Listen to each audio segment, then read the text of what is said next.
Okay, well, hello everybody. I'm Bill Handley, South Cambridgeshire District Councillor for the villages of Over and Willingham and the lead cabinet member for community resilience, health and well-being. Can I start by saying that if there are any elected members from either South Cambs or the City Council present who would like to make their presence known, if they just pop their name into the Q&A, I will then let the audience know that you are here. Okay, if I just want to start with a few housekeeping messages, and the first is that the forum is being recorded and it will be shared via our website for the benefit of those people who can't attend. We'll assume that by staying in the forum you're happy to be a part of this, but having said that, it's only if you ask a question orally that you'll be heard in the recording, but of course you won't be seen.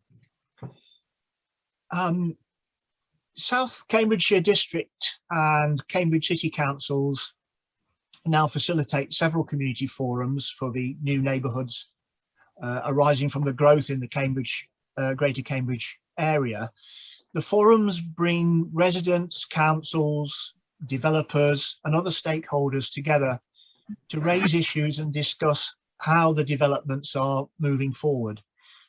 The forums are intended to provide an opportunity for discussion and information sharing, and it's not part of the formal planning process.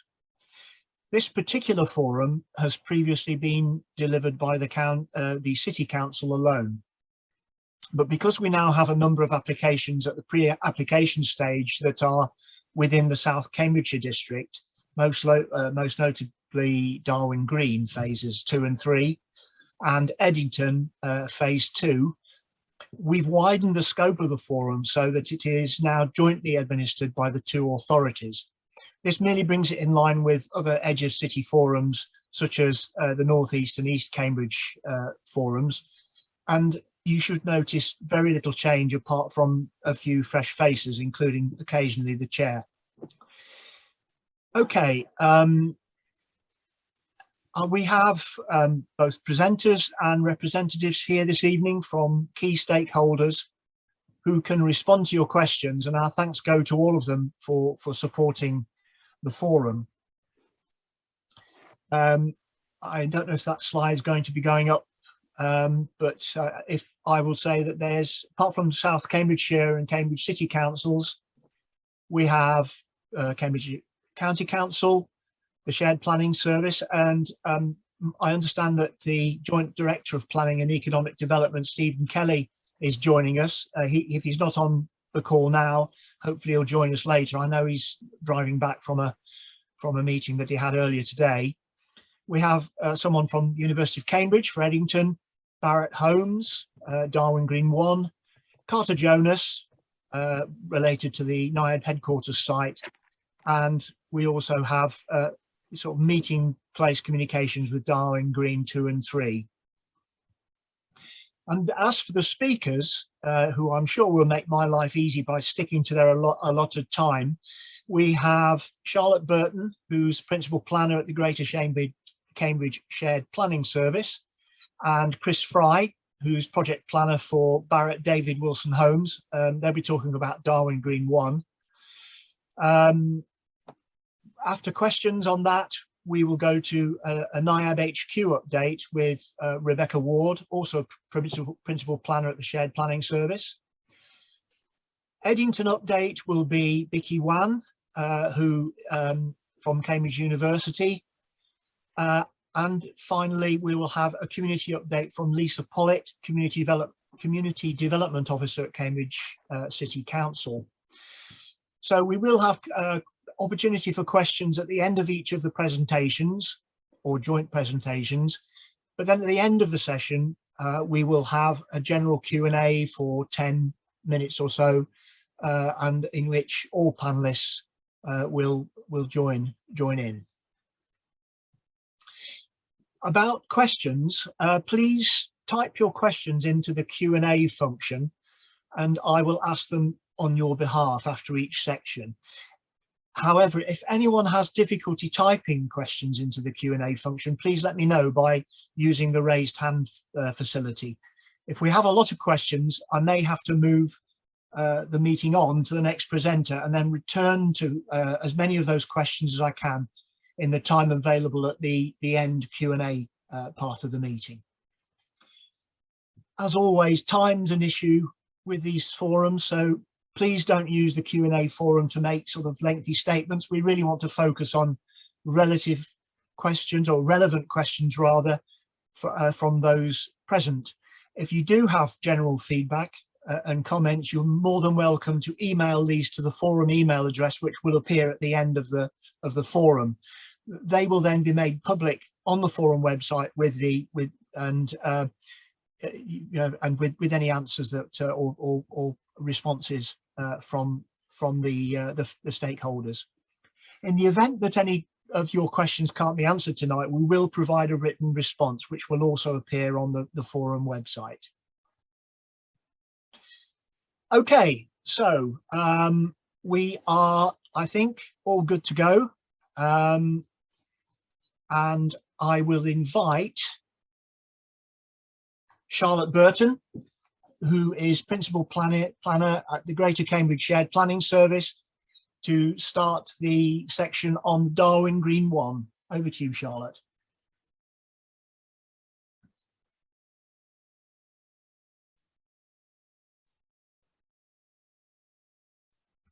Thank you, Councillor Handley. Can everybody see my presentation?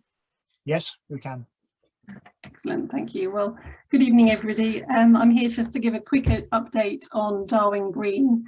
I am the lead case officer covering Darwin Green 1. And I usually start this presentation just with a quick overview of Darwin Green 1 for those that are less familiar with the site. Just to orientate people, we have Huntingdon Road and Histon Road, and the outline planning permission is up to 1,593 dwellings with a local centre, open space, education and sports provision.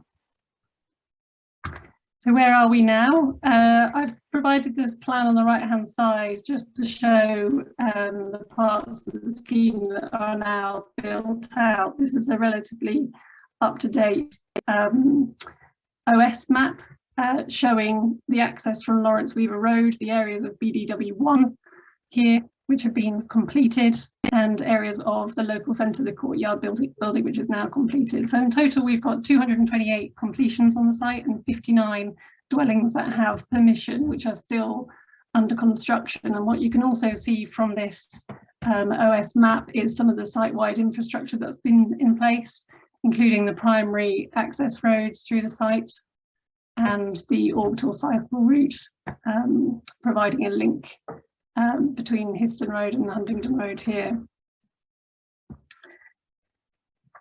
In terms of what's remaining, I provided this slide at the last forum, and at that stage we had several parcels were at pre-application stage. We now have live applications for 3 parcels, which are BDW2 in the southern corner, and BDW3 on the eastern side of the site, BDW4 on the northern side of the site, and BDW5 and 6, which is on the northern extent. This was granted planning permission. So I'll just give a quick update and an overview on the 3 parcels, which are live applications. I've provided the planning application reference numbers on the slide here, so please do, if you're interested in these parcels, please do take a note of those. And I provided the link at the end of my presentation to our public access site, where you can find all of the application is currently under consultation on some amendments, and the BDW3 and 4 applications are still under review and open for consultation. So BDW2, just to give you a quick overview, it's a residential parcel of 323 dwellings, with some elements of the strategic open space within this parcel as well. And those who are familiar with it will know that it also includes the existing pavilion building, which has been excluded from the current application. So this is a revised proposal following the sorry, Charlotte. refusal at Sorry. committee of the previous. Sorry, Charlotte, you're Yes. breaking up a little bit. Would you mind switching your camera off? It might give us a bit more clarity. Sorry about that. Apologies. Okay. Let's see if that's any better. Okay, so this is, as I was saying, just a revised proposal for this parcel following the refusal of a previous scheme, and the applicant has sought to address those reasons for refusal, and that forms part of the council's assessment of this application. And as I said, we have recently undertaken a reconsultation on some amendments. So you may have received, if you have commented on this application, or if you are a resident that shares a boundary with this application, you may well have received a letter inviting your comments on any amendments by the 1st of April. If you've got any questions about those amendments, then please don't hesitate just to get in touch with me. So BDW3, as I said, on the eastern side, this is a scheme for 210 dwellings, and also includes one of the allotments on the site, which serves the whole of Darwin Green 1. And finally, BDW4, which is on the northern side of Darwin Green 1. This is a scheme for approximately 351 dwellings, and it has interfaces, as you can see, with the Central Park, the retail blocks as a local centre, and also with the orbital cycle route, and connections to Darwin Green 2 and 3. As I said, those applications are live at the moment, and details can be found on our public access website. Here's the link, which you can find if you go to the planning pages of our application of our website, and those are my details. So please get in touch if you have any questions about those applications. Thank you. Thank you, Charlotte. Okay, as the second part of Darwin Green 1 update, I would invite Chris Fry to join us and to give his presentation. Okay, thank you, Councillor Manley. Let me just share my screen with me. Well, basically, can you see my presentation, Councillor? Yes, yes, we can see it. I've basically cut out the first couple of pages of my presentation because there's an overlap with what Charlotte was doing. In the interest of brevity, I didn't want to repeat it. So essentially what it is, I'm showing you the same phasing plan that Charlotte's done, but I just want to elaborate on where we're at in terms of general progress. Now, Charlotte reported 212 completions. I'll make it 212 occupations in March of this year. The local centre, the courtyard building, is progressing well, and our BDW2 residential parcel was due to be heard before June's planning committee, to which Charlotte and myself have been discussing the timeframes for that. BDW3, which you can see my mouse, it sits here. BDW3 has been submitted for 210 dwellings. We're still waiting for urban design officer comments, which is due to, I think, it's the end of this week, in regards to BDW3. Before we make any amendments to that, we won't have the holistic comments before we look to engage in any kind of amendments that have been required. BDW4, this has been submitted for 351 dwellings. Further, following urban design meetings and meetings with the landscape officer, we have sought to amend the layout, which is currently being discussed internally, and it's likely to drop to 343 dwellings. This is to do to try and take the parking off a central route which runs through BDW4. So we managed to remove that, and because of that, by putting it to the back, we've had to lose a few plots. BW5 and 6, I've got 410 dwellings in terms of being approved. I think it went to 411, but I think one got removed for a committee. In terms of total number of dwellings of the 1593, I make it 1581 would have the reserved matters approval. So in terms of delivery infrastructure, as I say, in terms of progress with this, we've got the main arterial routes are through, the strategic services are in. All the construction traffic comes from Histon Road now. I will need to apply to vary the hours of use of the temporary haul road and to extend its permission. And I'll show you why when I get towards the end of my presentation. And this is primarily because of the build out rate is going to be pushing beyond 2025 and it's likely to finish in 2029. We are required to do remedial works to the orbital footpath, and they're due to take place in June 2022. This is the footpath that runs on the northern boundary of BDW4, BDW5 and BDW6. We are due to complete the temporary footpath, which runs here across the primary school site to link BDW1 to the Mugger and Neep. And we've submitted for discharge conditions for the Mugger and Neep details, which is due to be discharged in the middle of April. A lot of neighbours are raising concerns about when we're going to provide a connection to Windsor Road. The Windsor Road is not going to be connected until early 2026. So this is because of our build phasing. So you have phase 6, which is going to be started by Eastern Counties in April. Now we'll move on to BDW5. As a division who I work for, BDW Cambridgeshire, we're going to be imminently starting on BDW2 as soon as we have permission and any discharge condition clearance. Moving on to 4 and leaving BDW3 until last, and we'll time to build out and out along this particular route. In terms of community facilities, these are dates we're given to by construction. So the library is due to be completed by March 2023. The community rooms, I've got May 2022. There is a condition discharge that I need to address to do with noise, the community rooms, which should be getting my noise consultant information by the end of the month to submit for condition discharge. The 6 retail units are likely to be delivered by March 2023. The health centre, this is subject to NHS tenancy, and this is something that I would like to talk about off this particular presentation with the case officer. Supermarket site, this is retained by others. This is not delivered by Barrett David Wilson Cambridgeshire, and at this point I can't disclose what food chain suppliers can be lined up for the supermarket. I know there have been discussions, but I can't divulge who that particular food chain supplier is.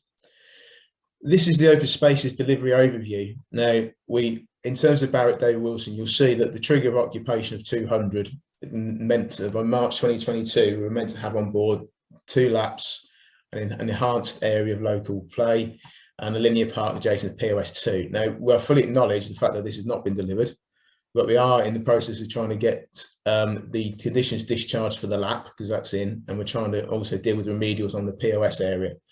So I'm expecting that to be this to be started, if not completed, in terms of these in the red, probably by June of this year. My next trigger in terms of open spaces is the Mugger site. So the Mugger site is number 5 down here, which will be approximately June 2023 in terms of our build out rate. And then we've got the next trigger is 400, which I'm expecting by December 2023, and this will account for mainly the sports pitches and the allotments in BDW2. The lap 1A, which is in BDW1, has already been delivered.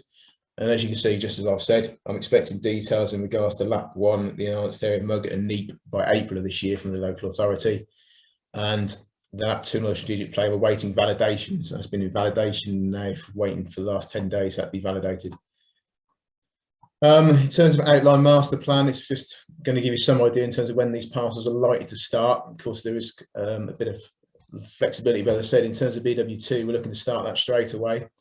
As a business, obviously, we were due to start that 18 months ago at least, so we're keen to start BW2. It moves to BDW4 in July 2022, so we'll have both BDW2 and BDW4 being built at the same time. We've got BDW3 is not due to start until 2026. BDW6, they've got discharge conditions in Barrett Eastern Counties, and they're due to look to start towards the end of April. And BDW5 is late 2026. What you will see in a minute is the build out rates between the 2 divisions are very different.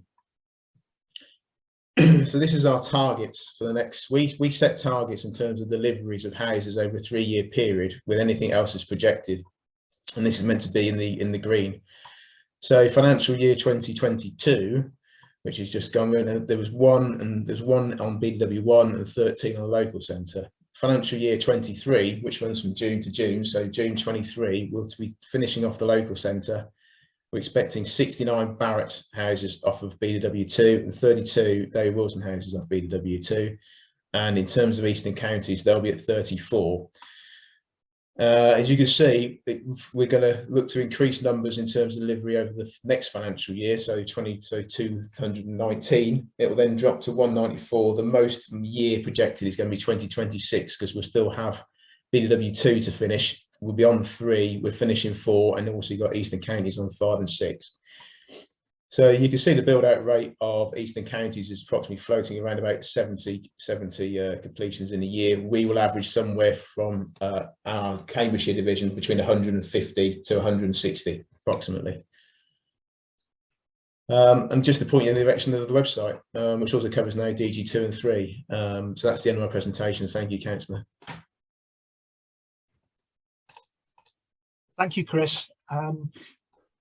Could I ask now, anyone who has any questions? I have one question which I'm going to ask, put to Chris in a moment, but now's the time for you to put your questions in the Q&A, okay?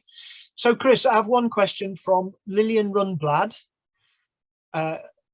She says the connection link between Darwin Green and Histon Road and the Histon Road area by Windsor Road is most important and has been raised several times. In the last consultation, I discussed this link with Mr. McLaren and was given a more optimistic promise than 2026. Have you got any comments on that? Only to say that in terms of 2026, we will be building in this area in 2026. We don't really want to put a temporary footpath across from Windsor Road onto the local centre due to health and safety reasons. Essentially, whilst we're constructing, the only thing I can do is take that away and talk to my seniors to see if we can put a temporary footpath provision. But there's absolutely no appetite to start BW3 until 2026. Okay. Are there any other questions for either Charlotte Burton or Chris Fry? Yes, we have a second question now. And the question is, given that the cycle lanes in Lawrence Weaver Road are already constantly used for car parking, can the public be confident that suitable parking provisions have been put in place for this development? Presume, is that one for Charlotte? I suspect so.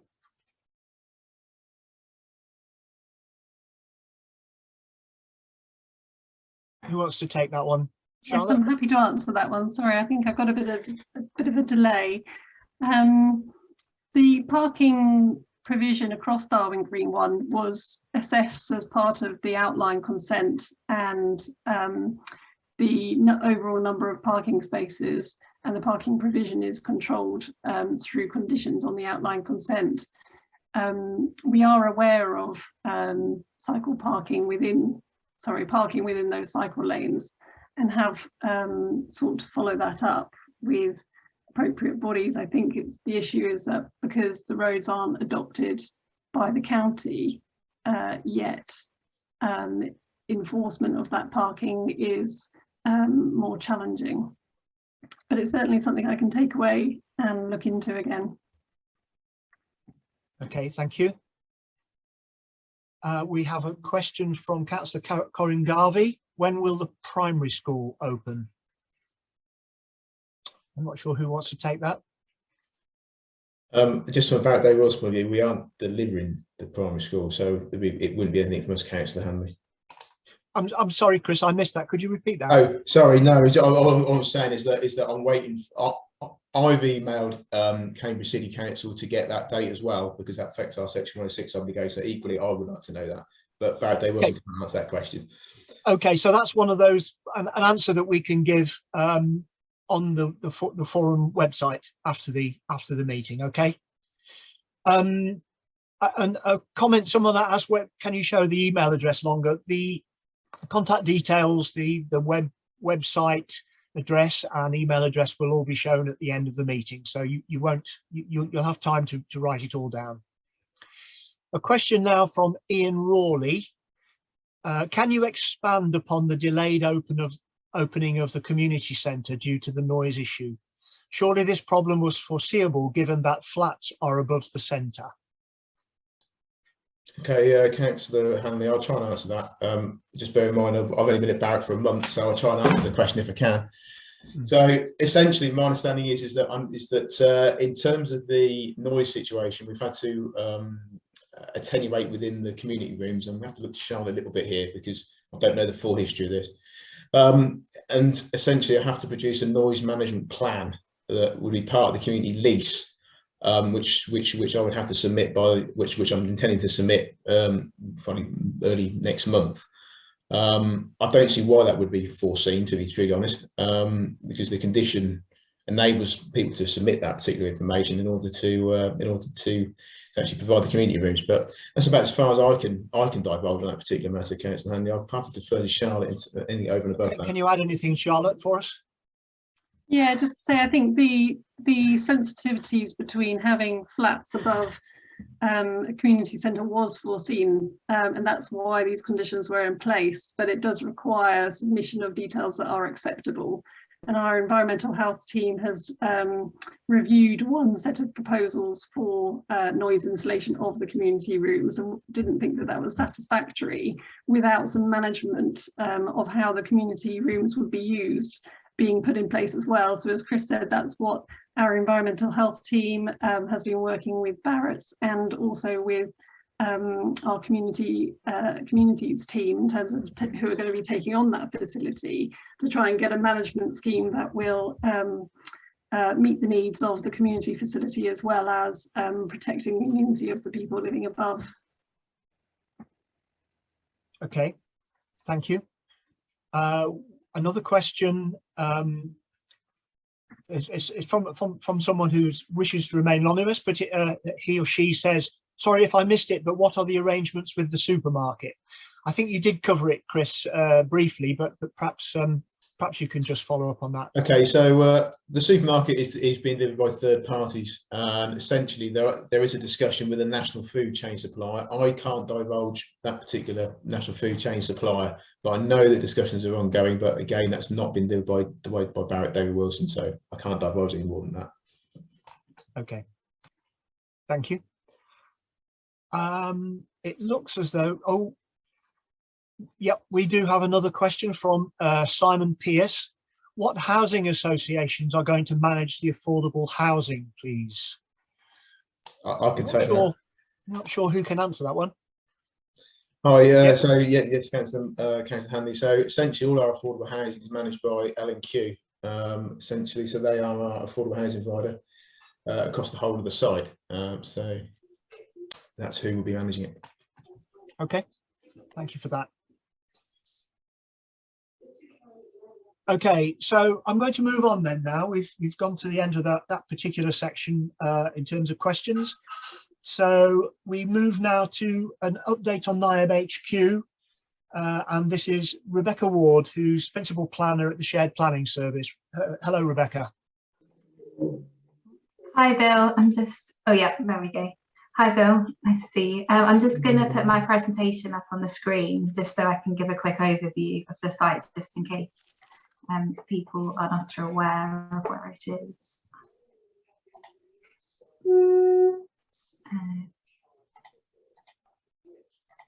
Can you see my screen? Is it coming up? Yes, we can. Yeah. Okay, so back in July last year, an application was submitted to the local planning authority, which in this case is Cambridge City Council, because it's fully within their boundary, on the former Nyad headquarters site. So in terms of the specific location, I've outlined the site edge boundary in red on this plan. So it kind of sits in between the Darwin Green development, which is highlighted in the purple. So that's its location, and it's obviously to the north of the Huntingdon Road. In terms of the specific site location plan, so the site location plan is edged in red on this plan. I've shown the roads that surround the site. So we've got the Lawrence Weaver Road, which is the main road into the Darwin Green site to the north. We've got Falmouth Avenue, Plymouth Close and Howes Place, which lie to the north and the east of the site. And then to the frontage, we've obviously got the existing buildings, the former Nyad headquarters and its extensions. So in terms of the proposal, like I said, the application was submitted to the council back in August. We've been through a round of consultation on the plans, which was done back in December, and the application that we have was presented to the committee today. So the proposal was for 291 build to rent units, which will be located to the northern section of the site. We've got a mixed use centre in the heart of the development, so that will comprise a microbrewery, there's a cafe there, a bike shop, and some co-working space. And then we've got to the southern section here is an apart hotel, which has 202 bedrooms. There's also will be a swimming pool in there and gym facilities that residents of the development, but also the wider population in Darwin Green or the other side of Huntington Road will be able to access. The building to the front of the site, the former Nyad building, isn't specifically part of this application. Prior approval consent was granted on there a couple of years ago, and residents might have seen when walking past that it's currently being converted into 68 new apartment units.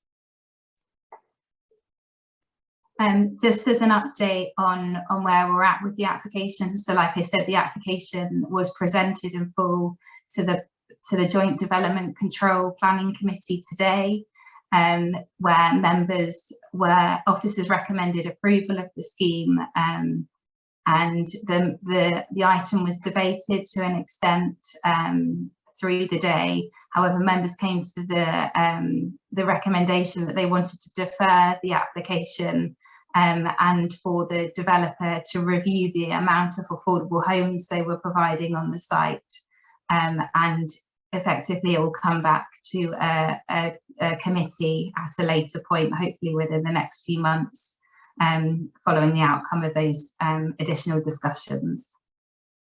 That's all I have for the moment, but happy to answer any other specific questions. Thank you, Rebecca. Okay, so the question forum is open now, so please type your questions into the Q&A.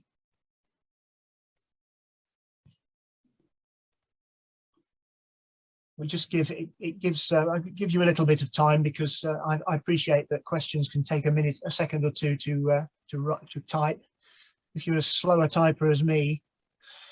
Okay, a question: is it a gated community, Rebecca?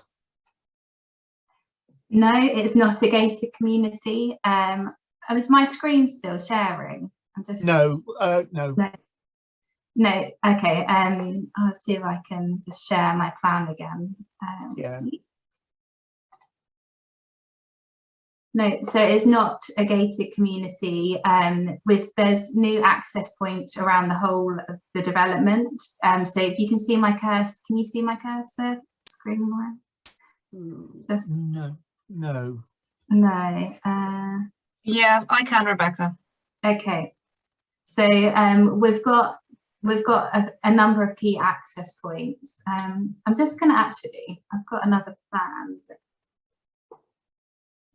This plan might be a little bit better on the right hand side. So there's an access point into the development site from Huntington Road. We've got access points along the Lawrence Weaver Road that will there'll be new access points in. We've got the main vehicular access, which comes in from the Lawrence Weaver Road, and then various other access points are located along that edge. We are looking at access points along House Place, but these are kind of been discussed in a bit more depth in the application process. So it won't be a gated community, it will be open to all, as well as the residents on the site. Thank you. We have a question from Councillor Corin Garvey. Is the present frontage of the Nyad being kept? Yes, it is. Yeah, the old Nyad, the 1920s Nyad building on the front will remain. It's just the old extensions that are to the rear that will be removed. Yeah. from Ian Rawley, what sort of dwellings will be created in the old Nyad building? I think you said there were apartments, but I think perhaps they're asking for a bit more specific details. Yeah, so there will be the smaller kind of studio to 1-bedroom apartments, is my understanding. So. Okay. From Daniel Carney, as an apart hotel has only just been opened in Eddington, what is the need for a second one only a few hundred meters away? Mm-hmm. So in Cambridge local plan, we have a policy that supports the provision of visitor accommodation within the city where it's on key main roads, because I think when the local plan was being considered, there was seen to be a deficiency in the amount of visitor accommodation. So there's a policy there that supports visitor accommodation in the city. In addition to that, we know that the developer is in advanced discussions with an end user of the apart hotel, and they're very mindful of the other facilities that are popping up in Eddington, but there still continues to be a market demand for this type of apart hotel. Okay, thank you. How many parking spaces are there per dwelling? So in terms of the approach to the parking on this site, parking will be provided in a basement car park, and it will be underneath the development. It will be communal, so it will serve the whole development, and the parking will be separated out for each of the uses that are on the site and managed by the on-site management company. So we've got, I need to triple check, I think it's 194 parking spaces in that basement parking. And the figure has been arrived through some market research that's been done on the types of people that are likely to live in the build to rent units. And then we've applied it that way. It's a bit more complicated, but I can set it out in my response post forum. But yeah. Okay, thank you. When will construction start? So construction on the former Nyad building at the front, the old building, has already started, and they're due to be occupied at some point this year. The latter part of the site, I think I'm not sure at this stage. They obviously need to get their planning permission first. So yeah, I can't comment on that, but. Okay. And another question, how will parking on cycle lanes be prevented? So like Charlotte said, linked to the Darwin Green site, the roads I'm mindful that the roads around Darwin Green are currently unadopted, so it is hard for the county council to enforce against cars that are kind of parking in the places that they shouldn't. But hopefully once the roads become adopted and the relevant weighting restrictions and enforcement can be put in, hopefully then problems will go away. But, yeah. Chair, is it possible for me to add a comment on that? Sorry, Stephen Kelly, Director of Planning. Sorry, I have been here since the start. I arrived literally moments before the start. So, but it's a really important point that, in fact, Charlotte and I were reflecting upon earlier on today, and I do think it's something that on a number of sites people will have seen perhaps sporadic parking pre-development. It is something, I just want to reassure people, it is something that we're starting to think about and certainly starting to consider. Is there a way in which the planning authority or planning conditions might be able to tackle something that historically has waited until the roads are adopted and therefore come within the control of the local authorities through the Highways Acts and so on. But it is something that I think a number of residents in a number of circumstances are asking, and we're actively thinking around what options we might be able to have to change behaviours before people buy cars and undertake some of the inconsiderate and sporadic parking that can happen.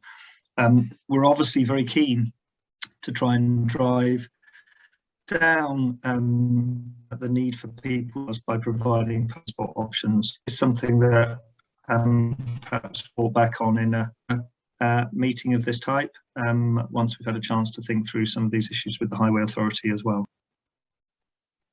Thank you, Stephen, and feel free to chip in future if you feel you wish to comment. I think that is, yes, that's the end of the questions for this particular section. Thank you, Rebecca. You're off the hook. Thank you. Thanks, all. Okay. Right. We're going to move on then to an Eddington update, and we have Vicky Wan, who is a PR manager for the Northwest Cambridgeshire Development. And she's from Cambridge University. So, Vicky, would you like to speak? Hello. Welcome.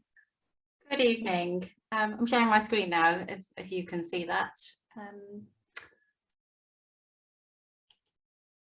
you able to see? That's not showing up. Hi. Yes, it is. Great, thank you. Good evening, Chair and attendees. Thank you so much for having us. It's always a joy and privilege to part of the forum. So my name's Vicky Wan, and I've been to the forum for a number of years now. I'm actually standing in on behalf of my colleagues in the planning and property teams at the university, and giving you a brief update due to various staff changes. So I'll give you quite a quick summary of what's happening at Eddington, and then and probably kind of take away any questions that I can't answer. So please bear with me and forgive me any points of detail or technical points. So sorry.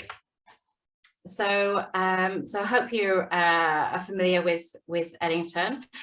Just to orientate us, Madingley Road is along the south of our boundary, Huntingdon Road is to the north, and the M11 is off my screen there as the western boundary.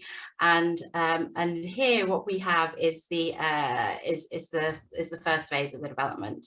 What the university wanted to do was really build the heart of the residential community in the first phase, and I hope many people, if not all, have been to visit Eddington over the years.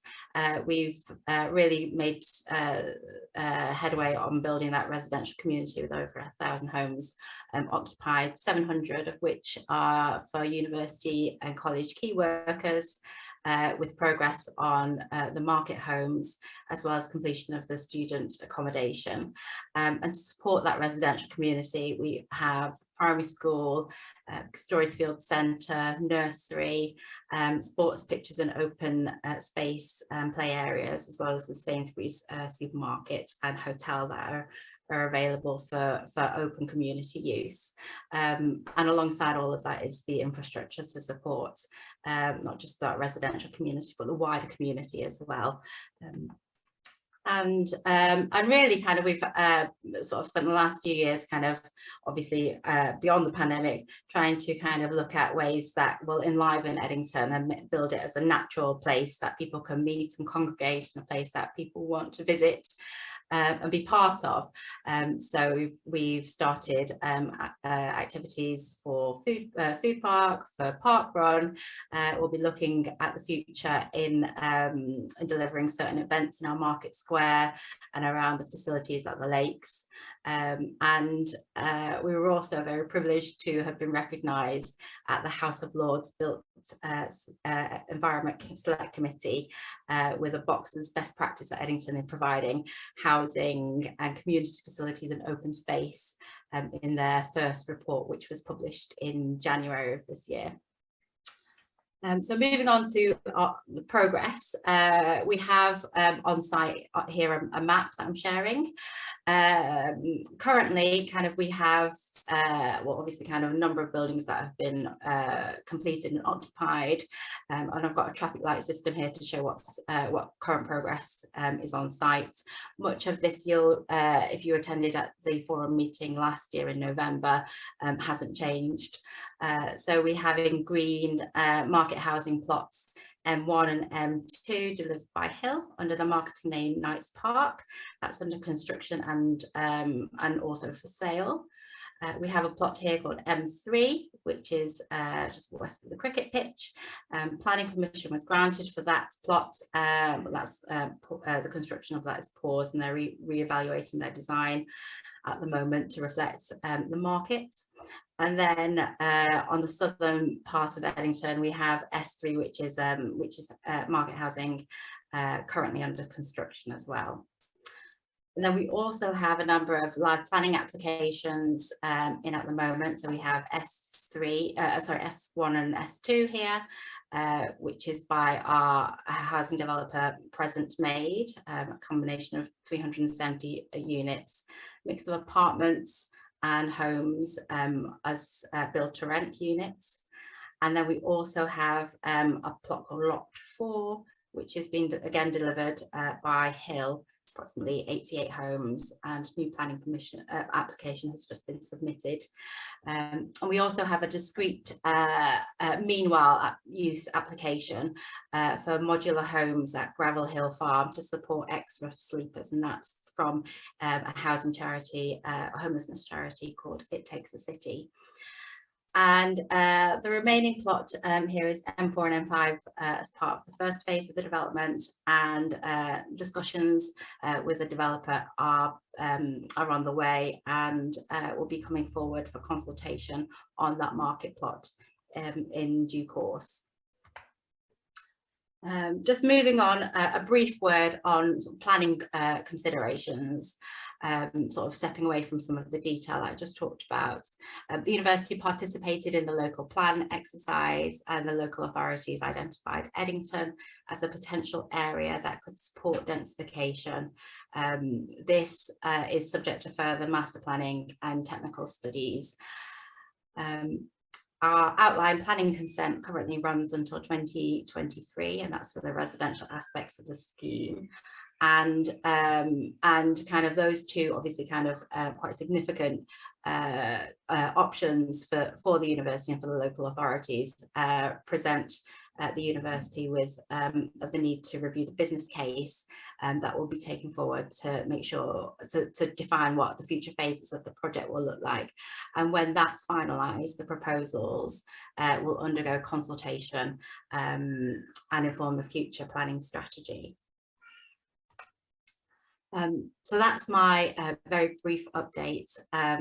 You can follow us on social media, and also if you have questions from this evening, I'm happy to try and take them, but otherwise we'll have our email address on our website, which has our contact details, where you can reach me, and we can do our best to answer your questions. Thank you. Thank you, Vicky. Any questions for Vicky? Whilst we're waiting for people to type them in, can I just say that there was a question which appeared just as I introduced Vicky on the previous presentation. What we'll do is we'll go back to that. I'll return to that at the end of the evening. Okay, your question won't be missed. There's a question here from Simon Pierce. Any affordable housing other than for key workers, please? That's one for Vicky. Yeah.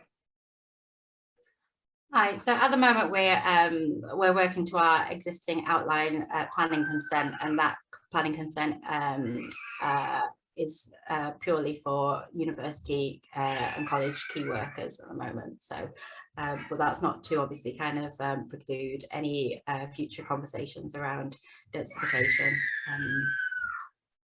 Okay. Thank you. Sounds like you've got an assistant, Vicky. Okay, I can't see any other questions. Oh, yes, wait. From Ian Rawley. Many people are asking why there are still so few shop sites occupied quite a long time after they were completed. Any comments on that? Yeah, it's a very good question. Certainly the university is very mindful of the lack of retail in the market square, and it's certainly now a very real priority, and we're making steps to make more increased retail provision. What we've tried to do in the meantime, sort of previously, is look at temporary use through the provision of food park street food vans in Market Square, as well as the hairdresser who has an Airstream at Eddington. And what our current review of our retail strategy is looking to do is to put in place 2 or 3 retail units populated in the coming 12 months, and then probably step changes thereafter as well, because we recognise that it's an important area for the community.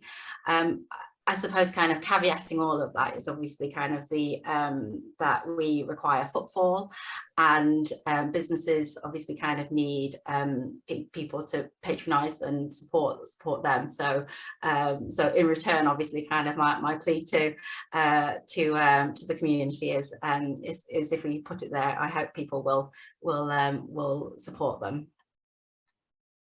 Okay, thank you. A question from Daniel Carney. The previous planning application for S1, S2 didn't have a satisfactory plan for water provision, drainage, etc. Has this been addressed yet? I'll have to take that back to our planning team and our technical team and our developer. Thank you. Oh, okay. I'm sure that if there's anyone else on the call who feel they can help with that, I'm sure they will chip in. But okay. Are there any other questions for Vicky? No, it looks as though you've satisfactorily answered the questions. Thank you, Vicky. So we move on then to the last presentation, and this is a community update by Lisa Pollett, who's Community Development Officer at Cambridge City Council. Lisa, over to you. Thank you, Councillor. Thank you, everybody. So I'm going to give you a little bit of an update on what we've been doing in the City Council Community Development team. And Ryan is in charge of my slides. So if you're happy to go on to the next one, please, Ryan, that would be great. So you've already heard about the community centre, which are called the community rooms in Darwin Green. We've already heard a little bit about some of the delays that have happened. So we're waiting really to find out when we're able to actually get in the community centre. Also, we're progressing with lease arrangements. We have, however, appointed an administrator. So getting all of the things sorted around the building, and the furniture is ready to come. Everything is ready to go. We're just waiting till we get handover. In the meantime, I'm going to do a community survey. So we'll be out chatting to residents, door knocking, finding out what people want. We've already been doing quite a bit of that, but we'll be getting close to opening. So we'll really be sort of upping all of that and finding out how people have been getting on. What it's like living in the community. We're very lucky. There's some people on here today who live in Darwin Green. I've been lucky enough to meet and work alongside.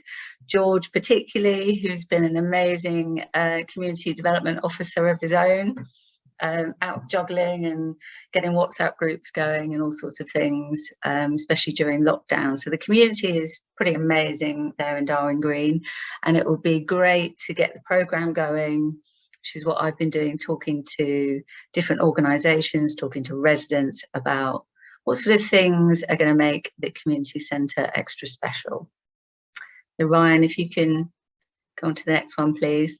So if you see these photographs that we've got, obviously it's looking quite bare at the moment, but you can see the entrance hall and how it goes upstairs. Then you've got the room downstairs. I don't know if you can see what it says in terms of square metre, but this room has got a kitchenette So it's got an oven, a microwave and a sink, so it could be used for cooking. We'll have a projector and screen. Obviously it's got Wi-Fi and hearing loop. So it could be a fitness class in there. You probably get about 15 people in, seated with tables, we think around 30, and seated in rows about 50 people. So obviously we haven't tested it out yet, and one of the first things we'll be doing is inviting residents and organisations in to come and try out some different events and see how it all works out with spacing. And then a very bare looking office, won't be very bare for very long once we're in there, but obviously we are going to work there as City Council officers, but also we'll be working with our L&Q partners, and we're open to working with any of our partners actually and sharing office space with them, whatever is needed really for the community. Thank you, Ryan. Go on to the next one. So there is a lift, so there is disability access everywhere, and then upstairs, if you can see that room, again it's got a kitchenette with a sink, tea making, so it hasn't got the cooker up there, but it's has got, you know, some facilities, projector screen, Wi-Fi, hearing loop, video conferencing. So we think seated with tables will get about 40, and seated in rows about 50 people up there. And next slide, please. So next stage, like I said, we'll be waiting to get our furniture in. It's all been ordered and it's all ready to go. Then we're getting the Wi-Fi and everything. They're all waiting, ready to go as well. Like I said, we'll do the test events. We'll be launching our programme and sharing space. And really, if anybody has any questions about it, would like to come and get involved, please do get in touch with us. The next slide.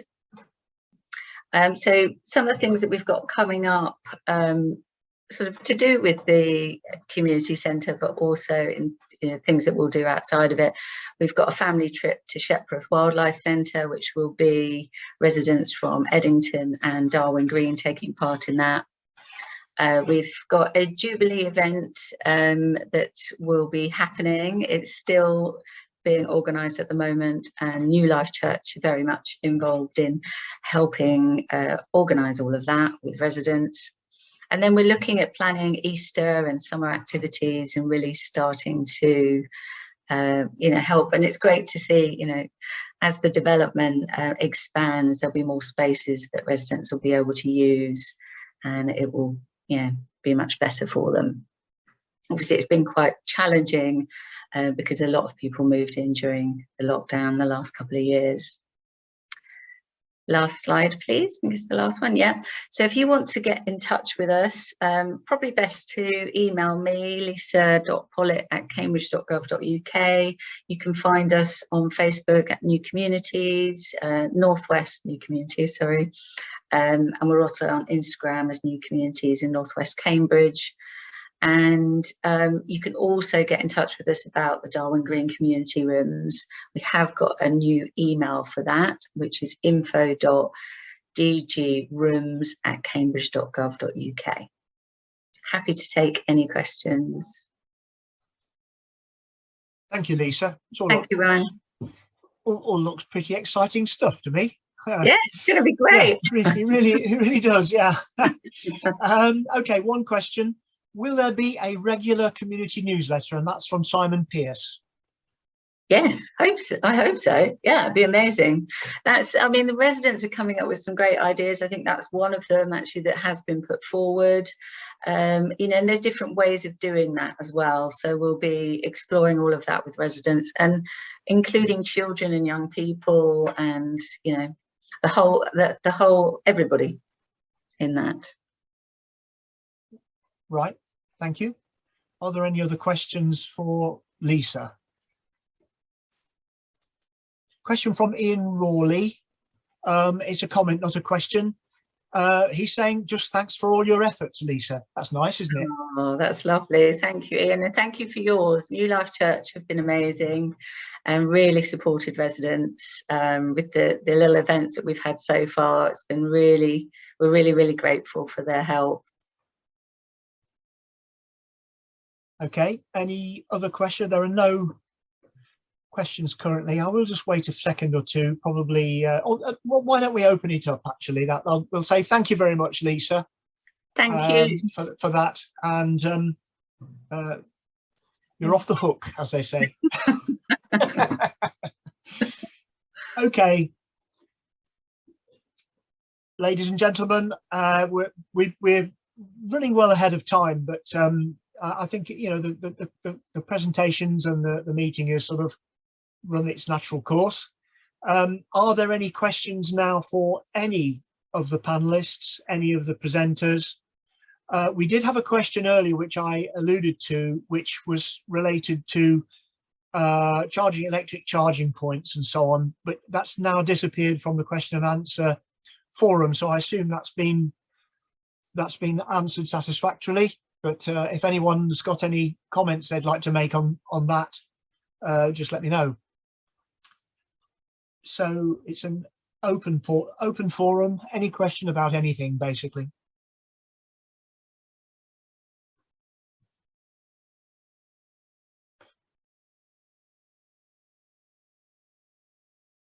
Okay, looks like all of the questions have been answered as we've gone through. So I will draw things to a close.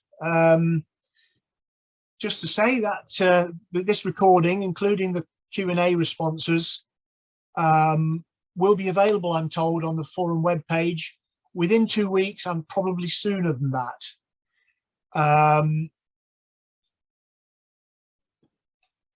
There's a particularly important announcement that I've been asked to make by Ryan, and it's related to the mailing list that we hold for the forum. As we've now moved to a joint forum administered by both the City and South Cambs District Councils, the rules demand that we need to have a new mailing list. So could we please ask you, therefore, to renew your preferences using the link on the website entitled Online Registration. I don't know if that's going to show up on the screen. Hopefully it will. The email address for anything to do with the forum is northwest.cambridge@scambs.gov.uk. And as I say, I hope it will appear. Oh, indeed, it has appeared now, I see.